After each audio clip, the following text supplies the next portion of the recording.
이사야 1장 우리 10절에서 11절에 있는 말씀 우리 함께 읽도록 합니다. 너희 소돔의 간원들아 여호와의 말씀을 들을지어다. 너희 고모라의 백성아 우리 하나님의 법에 귀를 기울일지어다. 여호와께서 말씀하시되 너희의 무수한 재물이 내게 무엇이 유익하뇨? 나는 수량의 번제와 살진 짐승의 기름에 배불렀고 나는 수송아지나 어린 양이나 수염소의 피를 기뻐하지 아니하노라. 아멘.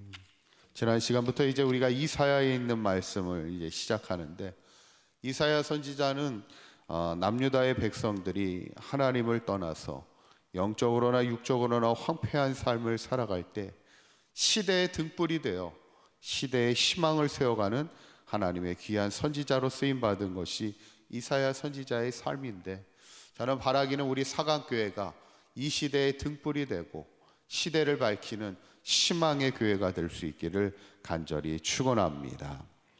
이제 오늘 본문은 이제 하나님을 거역하고 있는 유다 백성을 향해 이사야가 권면하는 그런 이제 말씀입니다. 첫 번째는 하나님의 법에 귀를 기울일지어다 말씀하는 것을 보게 됩니다.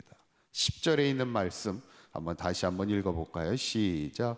너희 소돔의 간원들아 여호와의 말씀을 들을지어다. 너희 고모라의 백성아 우리 하나님의 법에 귀를 기울일지어다. 아멘. 지금 이사야 선지자가 유다 백성을 향해 뭐라고 부릅니까? 소돔의 간원들아 이렇게 말하고 고모라의 백성아 이렇게 이야기하고 있습니다. 지금 그들을 소돔과 고모라의 이름을 얘기하고 있어요. 소돔과 고모라가 어떤 땅입니까? 사실은 살기가 좋은 땅이었죠. 성경에 보면 물이 넉넉하여 마치 여호와의 동산 같고 애굽의 땅과 같이 좋은 땅이었다는 거예요. 그러나 그 땅은 죄가 가득하여 결국 하나님의 유황불로 멸망받을 수밖에 없는 심판의 땅이었죠. 지금 그만큼 유다 백성들이 영적으로 타락하고 있음을, 마치 소돔과 고모라의 땅이 되고 있음을 안타까워하고 있는 것을 보게 됐죠. 우리가 정말 이 새벽을 깨우는 우리 성도님들이 기도할 것 중에 하나가, 우리가 살고 있는 이 땅이 소돔과 고모라의 땅이 되지 않기를 우리가 정말 기도해야 됩니다. 우리 대한민국이 사실은 물질적으로는 얼마나 풍요로운 삶을 살아가고 있습니까? 가끔 이렇게 여행을 가면, 다른 나라에 이렇게 가보면 항상 느끼는 게 있잖아요. 그게 뭐예요? 야, 우리나라만큼 잘 사는 좋은 땅이 없다 이렇게 느끼잖아요. 여행 가보면 다른 나라 아무리 뭐 선진국 가봐요. 선진국 가봐도 우리나라만큼 편리하고 좋은 시설을 갖춘 나라가 없습니다. 근데 중요한 건 뭐예요? 이 땅이 아무리 물질적으로 편하고 넉넉한 땅이 된다 할지라도 죄악으로 관영한 소돔과 고모라의 땅이 되면은 안 된다는 거죠. 어쩌면 오늘 이사야 선지자는 남유다 백성을 향하여 주는 말씀을, 첫 번째 말씀을 통해 소돔의 관원들아 고모라의 백성아 이렇게 부름을 통해서 그들을 지금 깨우고 있는 거예요. 너희들이 지금 영적으로 얼마나 지금 심각하고 죄악 가운데 살아가고 있는지를 그들을 영으로 깨우면서 첫 번째 주는 말씀은 하나님의 법에, 하나님의 말씀에 귀를 기울이라는 거예요. 더 이상 하나님을 거역하는 인생 되지 말고, 하나님의 말씀에 불순종하는 인생이 되지 말고 하나님의 말씀에 귀를 기울이며 다시 하나님께로 돌아오는 인생을 살아가라 말씀하는 것을 보게 되는데, 저는 바라기는 우리 사강교회 모든 성도님들이 이 땅을 살아가는 동안 너무 세상의 소리에 귀를 기울이기보다는 하나님의 말씀에 귀를 기울이며 그 말씀 붙들고 늘 순종하며 살아갈 수 있는 하나님의 백성들이 될 수 있기를 간절히 축원합니다. 두 번째 말씀은 헛된 재물을 다시 가져오지 말라 말씀하는 것을 보게 되죠. 13절에 있는 말씀입니다. 한번 읽어볼까요? 시작. 헛된 재물을 다시 가져오지 말라. 분향은 내가 가증히 여기는 바요. 월삭과 안식일과 대회로 모이는 것도 그러하니 성회와 아울러 악을 행하는 것을 내가 견디지 못하겠노라. 아멘. 하나님이 지금 이스라엘 유다 백성을 향해서 헛된 재물을 가져오지 말라는 거예요. 월삭과 안식일과 수많은 대회로 하나님 앞에 모여도 그거 모이지 말라는 얘기예요. 왜 그럴까? 마지막 부분에 보면 이렇게 말하는 거예요. 성애와 아울러 악을 행하는 것을 내가 견디지 못하겠다는 거예요.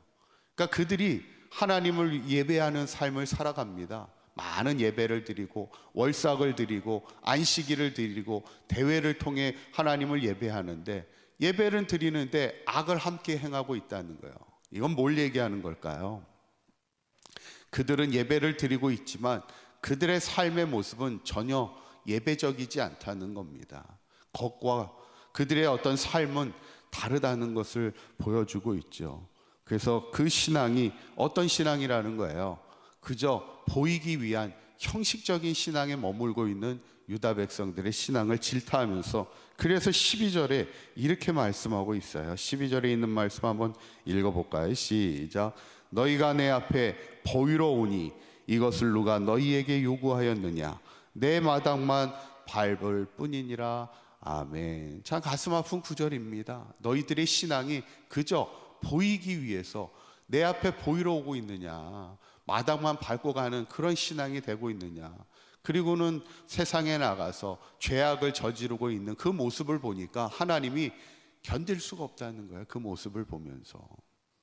제가 예전에 사역했던 그 교회에서 이렇게 보면 이제 주일날 성도들이 많이 옵니다. 몇천 명의 교인들이 와요. 근데 참 안타까운 모습이 뭐냐면, 주일날 예배를 와서 예배를 본당에서 드리는 게 아니라 그냥 로비에 앉아가지고 막 2층 같은데 로비에 앉아서 예배를 드리는데, 예배를 드리면서 뭐 하고 있냐면 그냥 핸드폰 하고 있어요. 그냥 핸드폰 하고 있어요. 핸드폰으로 다른 뉴스를 보거나 또 심지어 뭐 게임하는 사람도 있고.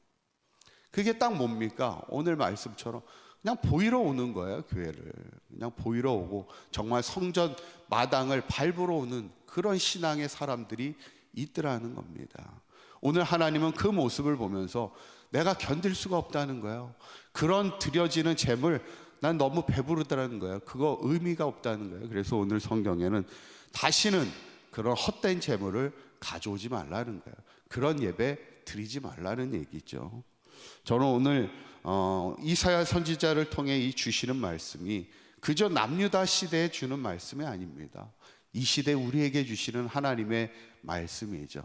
오늘 두 가지 말씀처럼 하나님의 법에 정말 우리가 귀를 기울이고 있는 인생을 살아가고 있는지 우리를 돌아보고, 우리가 하나님 앞에 예배한다 하면서 우리의 신앙이 그저 성전의 마당만 밟는 그저 보이기 위한 신앙이 아닌지를 늘 우리가 신앙을 돌아보며, 우리의 신앙이 절대로 헛된 재물이 되거나 헛된 신앙이 되지 않도록 우리의 신앙을 늘 돌아보며, 진정 우리의 신앙이 하나님의 기쁨이 되는 한평생의 믿음의 아름다운 삶을 살아갈 수 있는 우리 사강교회 모든 성도님들의 삶이 되시기를 주님의 이름으로 간절히 축원합니다.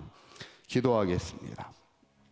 고맙고 감사하신 하나님, 오늘 하나님을 거역하고 하나님을 떠난 유다 백성들을 향해 권면하는 이사야의 선지자의 말씀을 보면서 우리의 삶도 하나님의 법에 귀를 기울이는 인생이 되게 하여 주시고, 더 이상 헛된 제물을 드리는 예배가 아닌 그저 성전의 마당만 밟는 신앙이 아닌 하나님만을 온전히 섬기며 하나님의 말씀에 귀를 기울이며 하나님의 말씀에 순종하는 인생이 될 때에 하나님의 기쁨이 되는 이 시대의 진정한 예배자로 승리하여 살아갈 수 있는 우리 사강교회 모든 성도들의 삶이 되도록 인도하여 주시옵소서. 오늘 하루도 주님과 동행하는 복된 하루가 되게 하시고, 어디에서 무엇을 하든지 하나님의 영광을 드러내는 믿음의 아름다운 삶을 살아가는 사강교회 모든 성도들의 삶이 되도록 인도하여 주시옵소서. 우리 주 예수 그리스도의 이름으로 기도하옵나이다. 아멘.